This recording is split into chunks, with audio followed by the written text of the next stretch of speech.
So today we are going to start the new chapter. Although the chapter, actually it would be third chapter, but in Ogata, the Ogata book, this actually comes in fourth chapter. That is why I've written fourth here. And in this chapter, the chapter is named as Transient and Steady State Response Analysis of Several Systems. And in this several systems, we will be going across first order system, second order system. But in this class, higher order systems are also there, but we will be restricting in this course within first and second order systems. Second order systems we have already come across, like our spring mass damper system, where we our governing equation has second derivative that constitutes second derivative of the dependent variable. Okay, so we already come across with second order derivative, second order equations, but we didn't see the transient and steady state responses of it. So this chapter solely talks about the transient and steady responses of these sort of systems. So first we'll go through the first order system and its transient and steady responses, and will also go through the second order. Although we have done the mathematical modeling for this, we'll also talk slightly, since we have already done the mathematical modeling for the second order, we can also do it easily for first order also. And both these order systems, through these both these orders of systems, we will look upon the transient and steady state responses of the system. And why it is important, in order to look into why it is important, let me show you a quick video. And this video is a tutorial video by Penn State University Professor Vijay. Let me open that.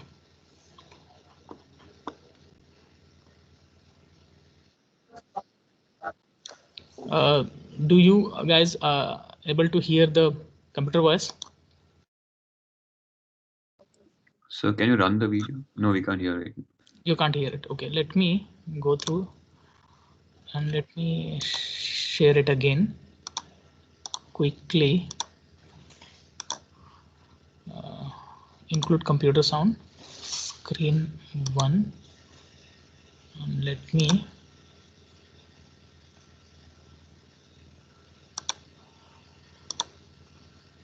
So let's think about controlling height. What you'd like to do is to drive the robot to a desired vertical position, either up. Is it audible now? Yes, sir. Okay, cool. Yes, sir. Yes, sir. So the thing is, why actually why are we working on this particular course? That is what is the motivation? So this is what it is all about. So in this, so I also recommend you, after finishing this course, you should go and watch these videos about aerial robotics by Penn State University Professor Vijay. And one video I will be showing today, and this constitutes the control of this quadrotor. There is a quadcopter. You are going to control it, and how those control actions will be achieved. And in order to achieve that, you need to understand the transient and steady state responses. Unless until you won't appreciate transient and steady response of this quadrotor as a system, you cannot control it. Okay, you have to first look upon how transiently it behaves. Let's suppose I have a quadrotor and it is hovering. It is hovering at some height. What I do, I give a push to it, maybe left side or right side, or maybe up or down. Okay, when I push it up, so what this controller should come back to its initial position automatically, and that is how its stability will be defined. Okay, if I'm pushing it, it should come back here, but while coming back, it may undergo some oscillations and then damp it out, or it may go transiently or it may go some oscillations and then go to the damped position or equilibrium position with sort of damping. Okay, so this video is all about the responses. Okay, so I'll go through till this place, and after applying controllers,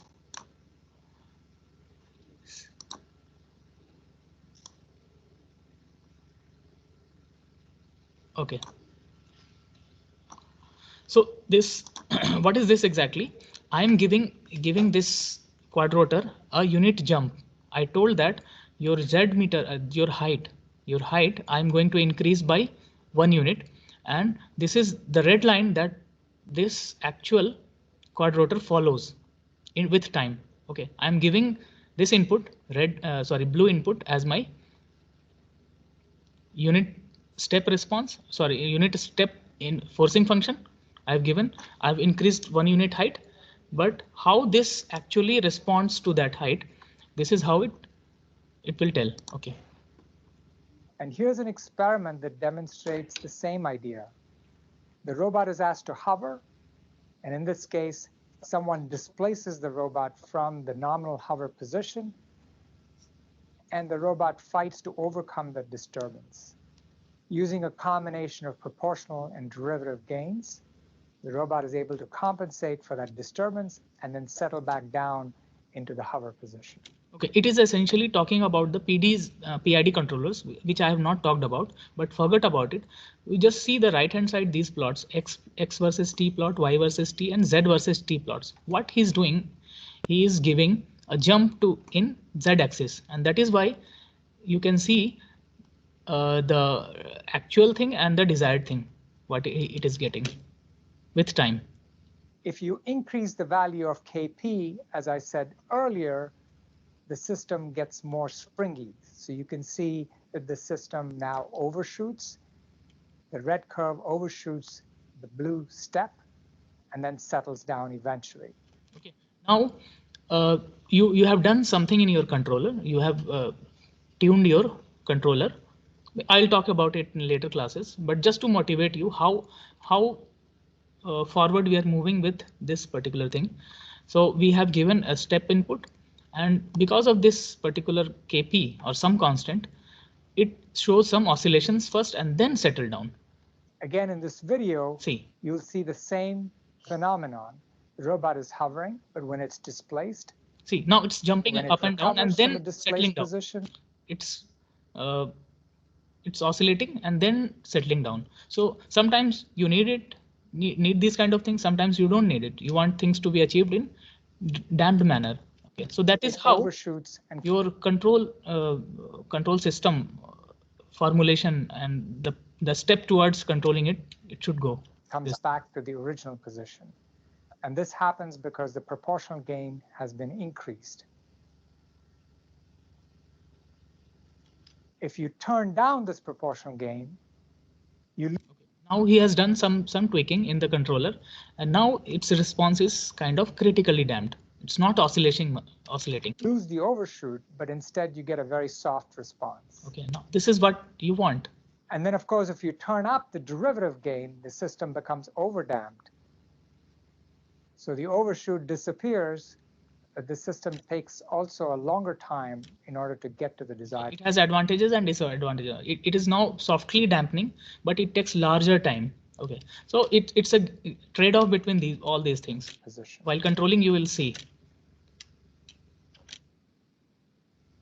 And once again, this video illustrates this. See, the vehicle is displaced, and it takes a longer time to get back to the original position. It is coming to the original position, but it takes longer time. But yes, this is what we want. In order to get a feel for these different terms in the controller. So this video I just wanted to show you just to motivate you guys. Okay. So let me go further.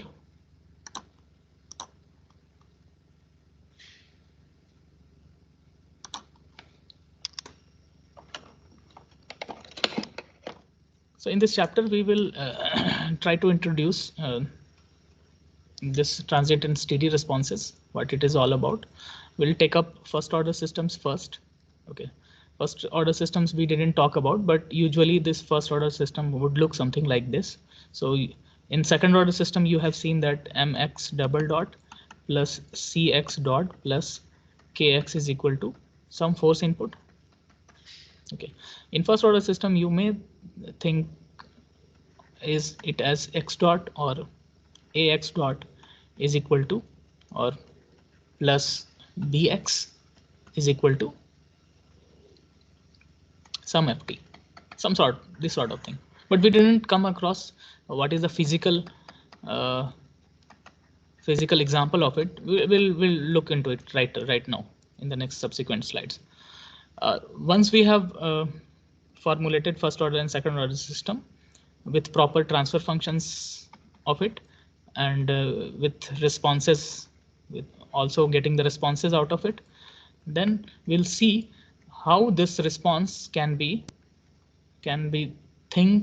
thought as a combination of transient and steady responses. Okay, and we will also look into through MATLAB or Scilab also.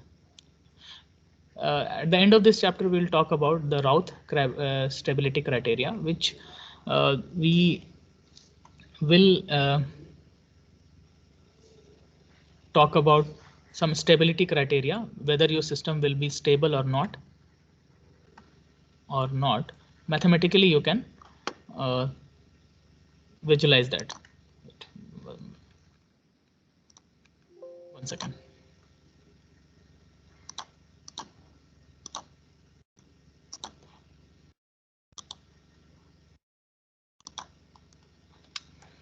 And lastly, we will look upon the effect of PID control action on the system. Maybe in a brief way, not formally, we'll not put here.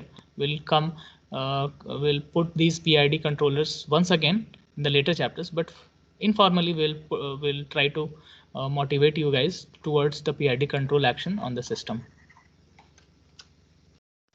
Okay, the video I've shown, it is just a quadcopter control in which it was hovering and we try to pull up or pull down, or I may also do a rotation, some angle, but I want things to be in certain way. That is what it is. Control is all about. If I talk about in terms of robotic arm, let's suppose you have a manufacturing unit, you have a robotic arm over here. Okay, you have a gripper. You have a gripper which grips something, okay, a cup of or some glass or something. So it should grip in certain manner, in some controlled way. Your theta should be theta 1, theta 2s, phi's and all sorts of angles should be responded. Its response should be in proper way. It means your theta with time should behave something like this. When I give a action that okay, you should tilt your arm 30 degree, but it should not do like this. It should slowly like this. Okay, so I'm giving I'm telling that from here you should move it to 30 degree. Okay, so it should do something like this.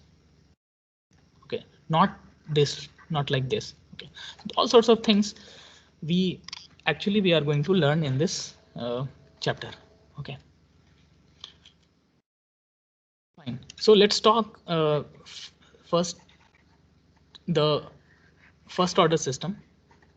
Okay, how we are going to analyze first order systems. Although we have already come across second order systems, you in the last example we had what we have certain L also here, and we have C also here, C2, and it was connected here. Okay, and that we come across that it was essentially as a whole it was second order system. Okay, isn't it second order? But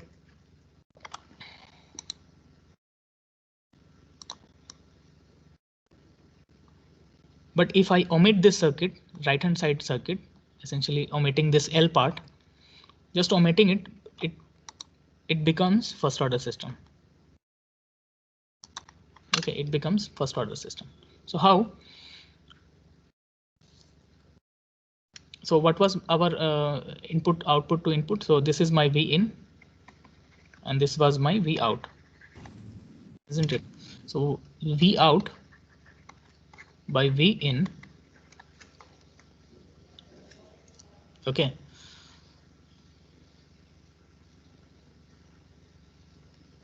What was that? 1 upon LC. Can somebody tell me? S square plus RC S plus 1, isn't it? This was our transfer function that came. Okay. Now here my LC circuit is not there, so this goes away. So this particular circuit is essentially first order system with RCS plus 1 with RCS coefficient of S. Okay. So are you guys comfortable writing the equations here? No? Yes? Tell me. If you are not, then I can write it again.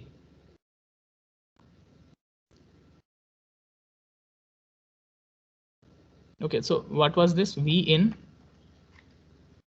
minus I times R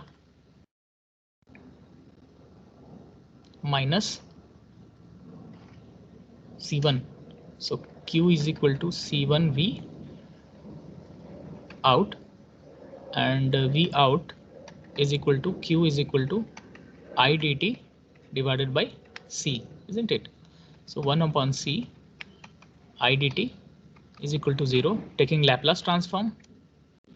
Okay, so this is V in Laplace domain plus Is times R plus 1 upon C, and integration of it, we wrote it at Is by Cs, isn't it?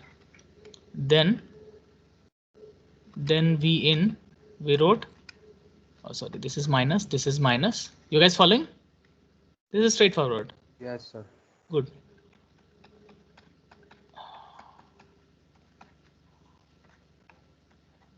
Right. So am I doing something wrong? Just let me know. So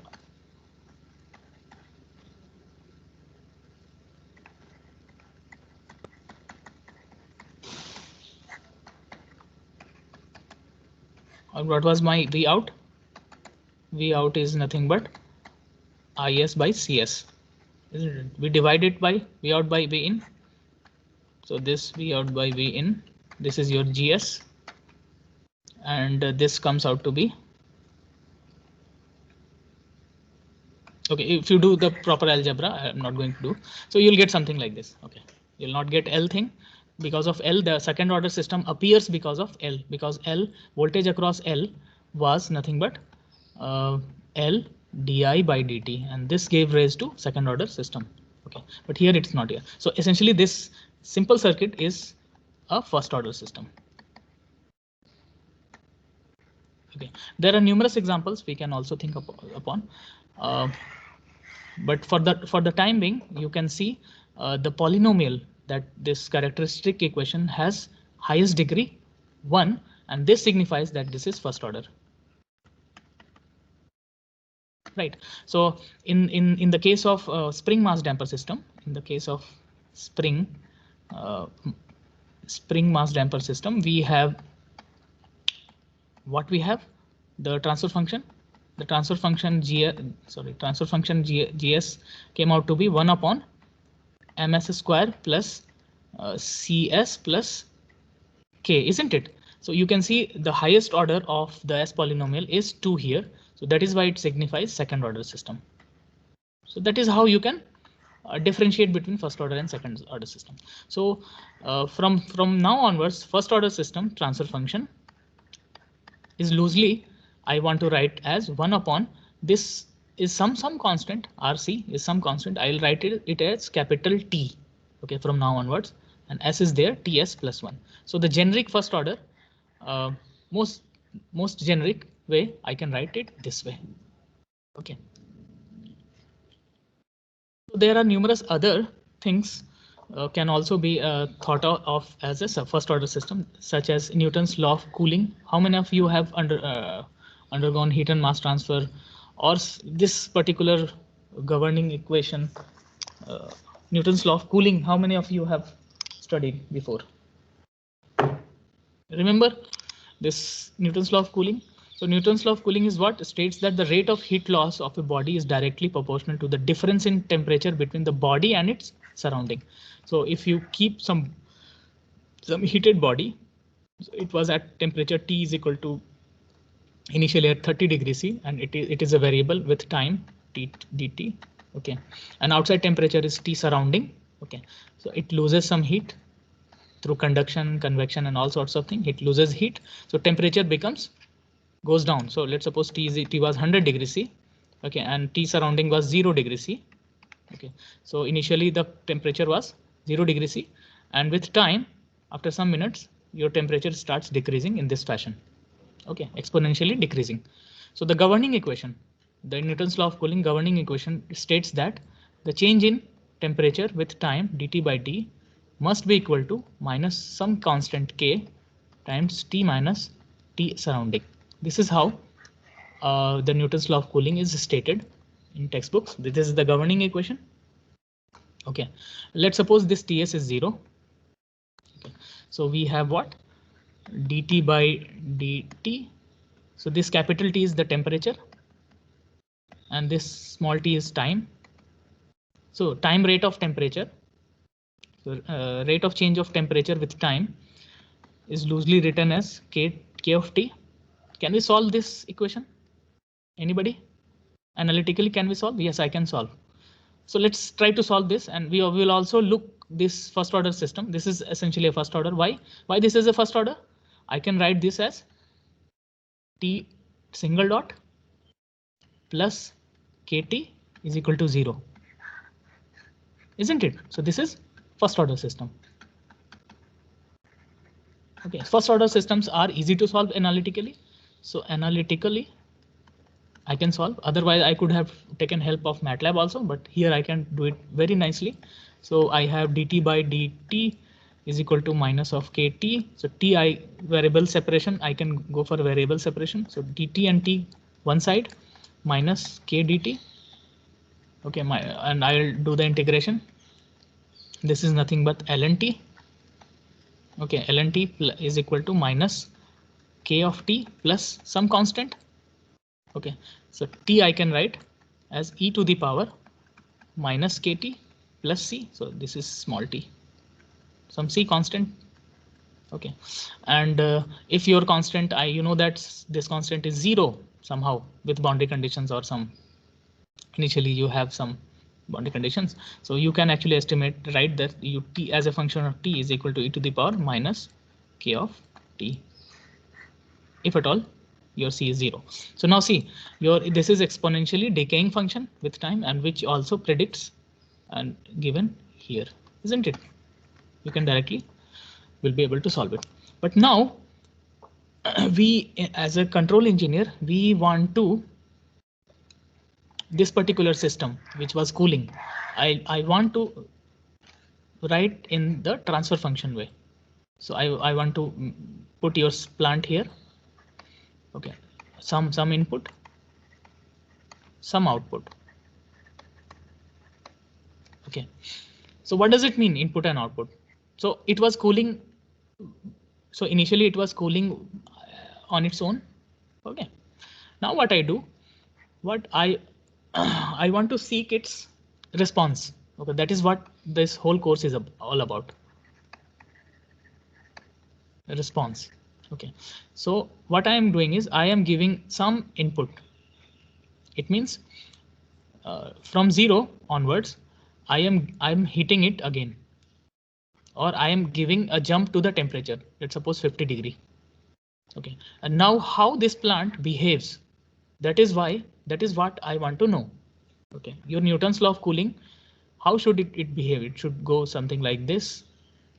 I'm giving jump, it should go something like this. Okay, so how it is behaving, that is what our response, and this is what I want to estimate in as a control engineer. Why?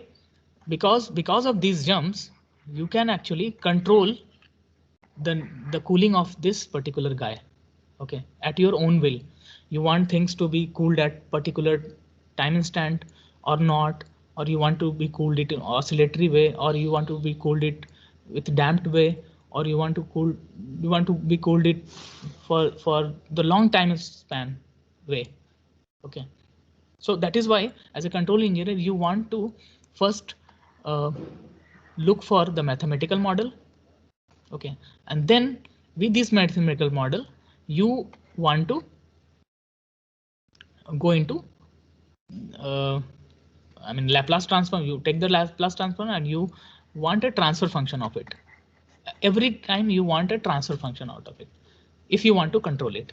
Okay, that is the thumb rule of the control engineering course. Not only Newton's law of cooling, there are other sets of examples such as population growth and decay. That can also be modeled as a first order system. Radioactive decay, carbon dating, series circuits such as RC circuits, not L here. Okay, only RC circuits can be written as first order system. Draining of a tank, your tank is draining, that also governs by first order system and it can be controlled. Okay, your economics, your finance, your share market are also first order systems.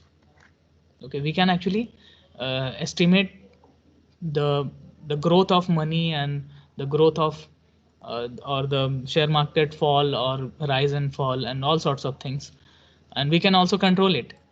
Okay, but we'll not go into the details of it, but let's see if we could take up some example of economics and finance in this course or not. But definitely we will be taking up RC circuits, some mechanical spring mass damper system, Newton's law of cooling sort of things. Okay, fine.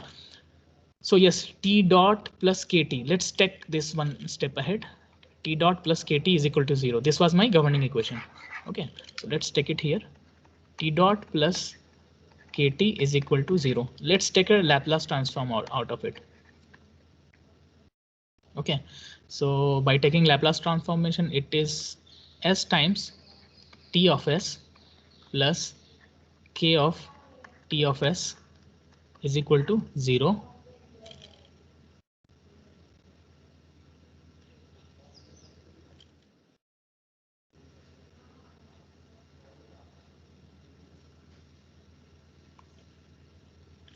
Okay, one more thing.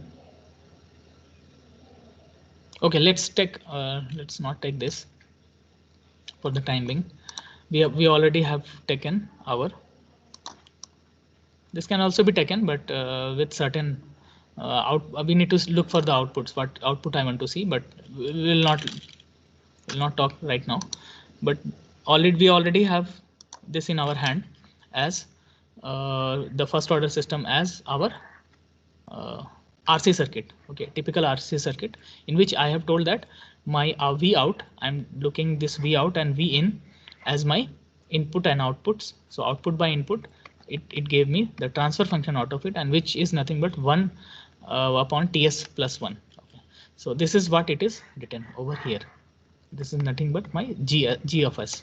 Okay, Cs is the output and Rs is the input. Okay, which can formally also be represented with block diagram as your plant, that is 1 upon Ts plus 1, and the output is Cs and input is Rs. Okay, now in terms of your RC circuit, this was by your voltage and this was your capacitance here. Okay, this was a C, this is V in, and you were looking for the voltage out at the capacitance in. We are making some radio, let's suppose. So RS means input, you are increasing your voltage up and down, and you want to see what your capacitance voltage output you are seeking at this end, and this will be governed by this, only this simple relation 1 upon Ts plus 1. That's it. Okay, where T is equal to nothing but R times C, means the resistance, let's suppose this is 1 ohm, and the capacitance, let's suppose this is 1 farad, let's suppose. So this is 1 times 1. I want to take it as I want to take this T as 1. So now for numerical example, as a numerical example,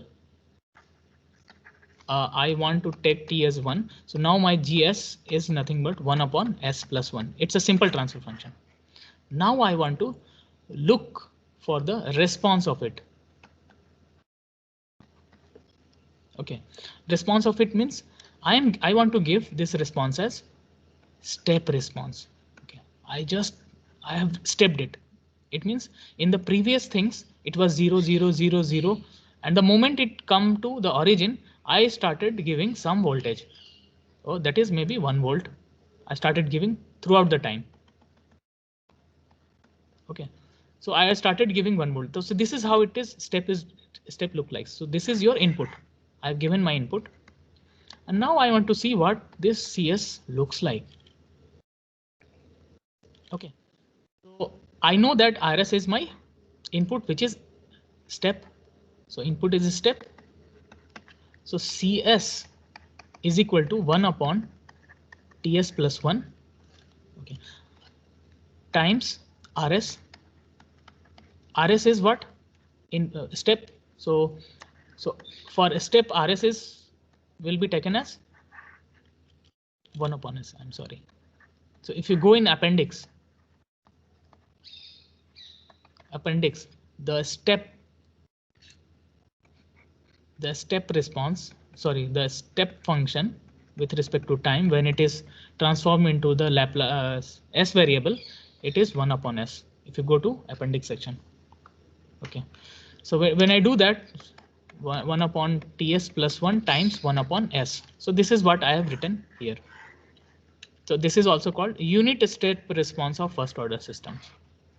Since the Laplace transform of unit step function is 1 upon S, so RS is equal to 1 upon S will be multiplied to it. So the overall output becomes 1 upon TS plus 1 times S. Fine, so far so good.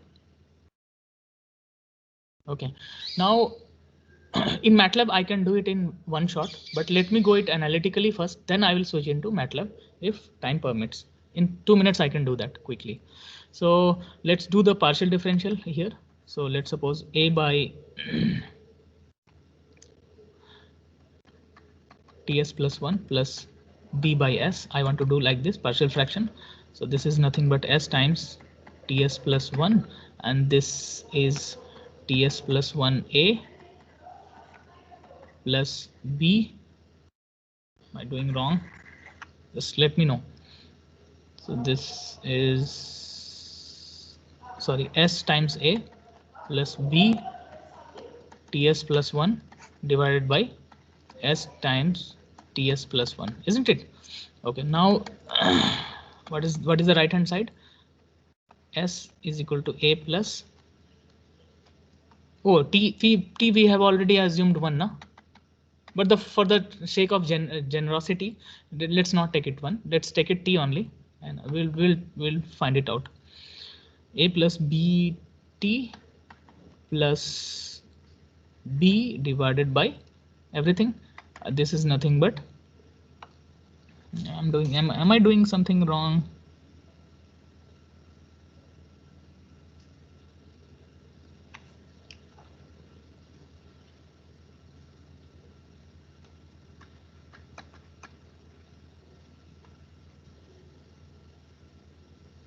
Okay, fine.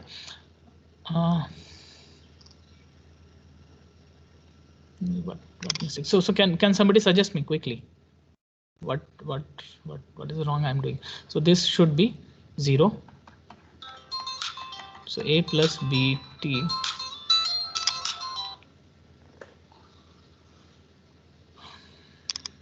Okay, let me go to the erasers thing. We'll do it properly.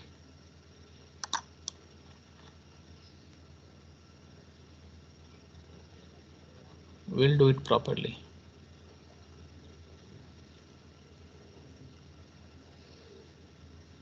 We'll do it quickly, and let's take T is equal to 1 also for the sake of simplicity. Okay. Pen. So this is nothing but 1 upon S plus 1 times S. Okay, I want to write it as A by S plus B by S plus 1. That's it. Okay, so I can write S times S plus 1 as AS plus A plus bs. Thank you. So I can write it as a s. No, s common. This is a plus b, okay, plus a divided by s into s plus 1. Okay, now let's do the coefficient analysis. So a plus, so s coefficient is here is 0. So a plus b must be equal to 0. So a plus b is equal to 0 and a is equal to 1 and a is equal to 1. So a is equal to 1 is equal to plus 1. So b is equal to minus 1. Okay, so now I can straight away write as cs as 1 upon uh, 1 upon s minus 1 upon s plus 1. Good, thank you. Now, what should I do to see the response? CT. For CT, so S should be converted to T. How it could be converted? Small t. So inverse Laplace transform. We'll do inverse Laplace transform. When I do CT, so L inverse of 1 upon S. Somebody will just look into the appendix and let me know quickly. Okay, L inverse minus 1 upon S plus 1. Somebody go and check quickly. 1 upon S. क्या होता है बताइए. It should be 1 and this should be plus e to the power minus of 1. Okay, if you do it properly, and if t would be here, it could be 1 upon minus t, and that this is how the CT, the response of the system, is written 1 plus e to the power minus 1 upon t. Okay, let me go through MATLAB and do it quickly for you.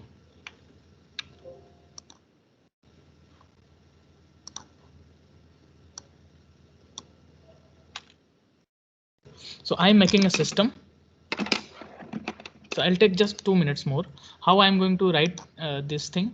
Let me write it here again. So I have, what is my transfer function? GS is equal to 1 upon.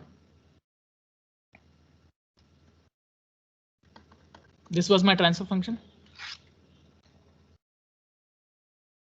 Right, if t is equal to 1, isn't it? So this is your transfer function 1 upon s square plus s. Okay. This was closed loop transfer function. The initial transfer function was only 1 upon ts. So this is closed loop. I'll let you know what is closed loop, but my GS is just 1 upon s plus 1. Okay, so this I am going to write in MATLAB.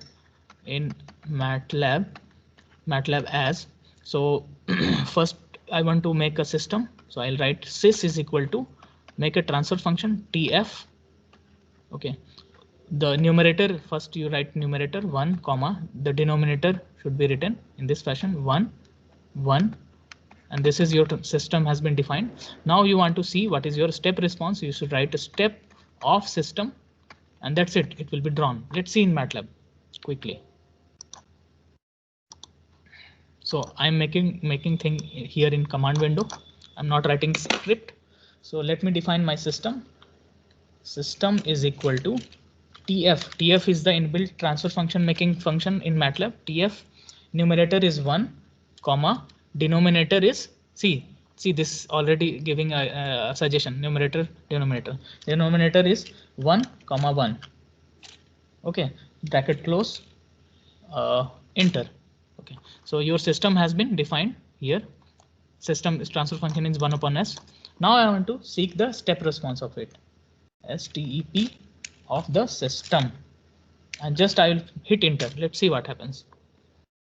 So just 2-line code, that's it. So it's busy, it's saying busy, it's calculating. Yes.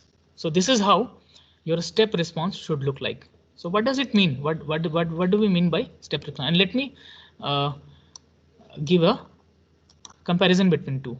So this is what it is giving in the math, I mean in the book. Okay, you can see the same response over here.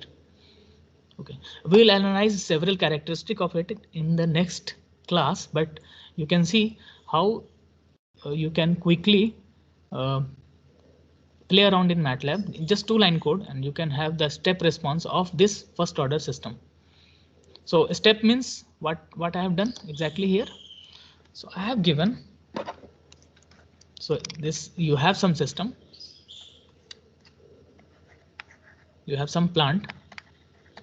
I'm giving a unit step input as my forcing function, and I want to visualize what my output is. Okay, so a step means you actually, step is what? With less than 0 times. So these times your function was 0, and the moment you reach 0, you have given a step input to the system. Okay, so you increased your voltage to 1 volt abruptly after this origin, and this is how, with red, the red color is the input, and the blue color, this is how your system will respond to it. This is this function. Okay, this was minus here. I'm sorry for that. Maybe I have done some mistake. It should be minus over here. Some algebraic glitch will be there. This would be minus over here. Yes. Okay, fine. It doesn't matter. But here the thing is, the whole idea is you are giving this input and you are getting this output. Okay, so this is the building block towards making a control system. Okay, now depending upon your output, you will decide how much input you should have and how much control action you should need. Okay, now these things are the building blocks towards controlling a complex system. Okay, you should appreciate this actually. Okay, fine. Any doubt so far?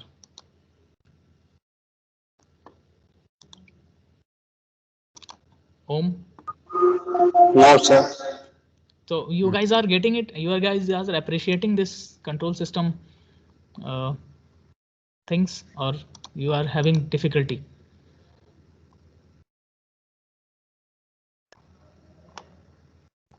Sir, it is exciting.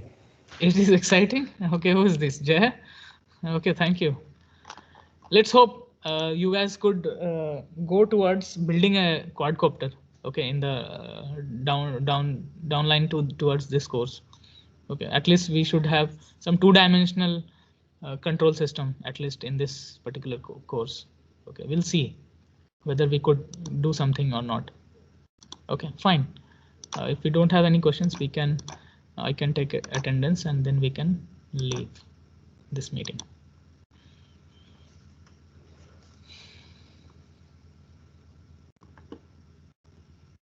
Thank you, sir. Thank you. Huh? Thank you. Hello, sir. हाँ विवेक, you are telling. Stop the record. हाँ, recording हो रही थी. Stop कर देते हैं. Stop.